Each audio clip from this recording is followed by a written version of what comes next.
দেখো বন্ধুরা, আজ রান্না করব মুরগির মাংস। তোমাদের সাথে শেয়ার করব কিভাবে। এই দেখো বন্ধুরা, আমরা খেতে চলে আসলাম। এটা কমপ্লিট হয়ে গেছে। দেখো বন্ধুরা, আজ রান্না করব মুরগির মাংস। তোমাদের সাথে শেয়ার করব কিভাবে রান্না করছি। প্রথমে কড়াইটা আমার গরম হয়ে গেছে, এতে দিয়ে দেবো তেল।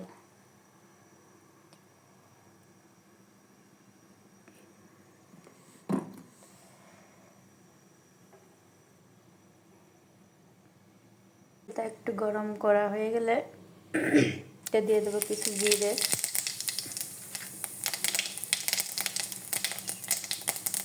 তারপর দিয়ে দেবো পেঁয়াজ,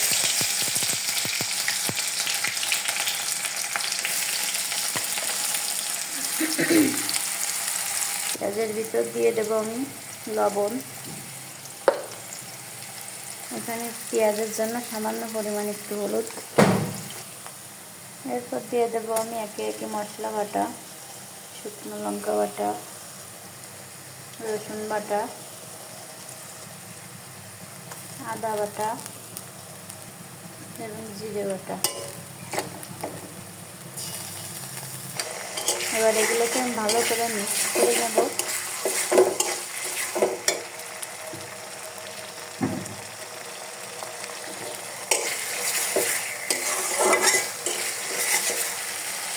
আমার মশলা ভালো করে মিক্স হয়ে গেছে।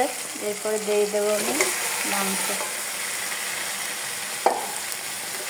আর মাংসগুলোকে ভালো করে নাড়াচাড়া করবো যাতে মশলাগুলো সব জায়গায় লাগে।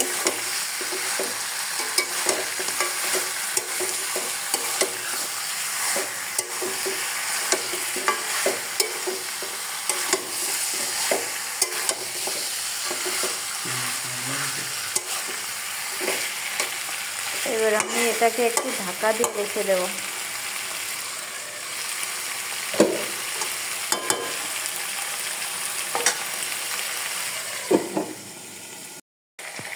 দেখো বন্ধুরা, এখন হলুদটা দিয়ে দেওয়া হচ্ছে, কারণ আগে হলুদ যদি দিতাম তাহলে দেখাতে কড়াইতে লেগে যেত।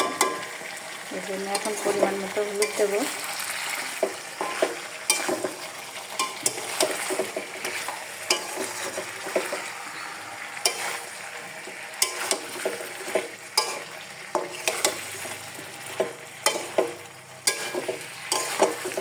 দেখো কালারটা কি সুন্দর চলে আসছে।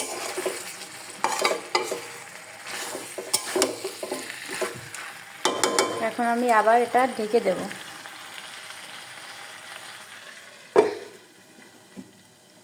দশ মিনিট মতো এভাবে হালকা হালকা জাল হবে আর ঢাকা থাকবে। এই দেখুন বন্ধুরা, মাংস কষা শেষ, আমি জল দিয়েছি। এখন এভাবে খানিকক্ষণ হবে, তাকে আমি ঢেকে দিলাম। এই দেখো বন্ধুরা, আমার রান্নাটা কমপ্লিট হয়ে গেছে। দেখুন কীরকম কালার হলো, সুন্দর, খুব সুন্দর কালার হয়েছে। এখন খাবার পরিবেশন হচ্ছে। এই দেখো বন্ধুরা, আমরা খেতে চলে আসলাম। এই দেখো, এই যে আমরা দুইজন খেতে বসে গেছি। এই পাশে আছে আমাদের কুমড়ো শাক আর এই পাশে আছে মাংস।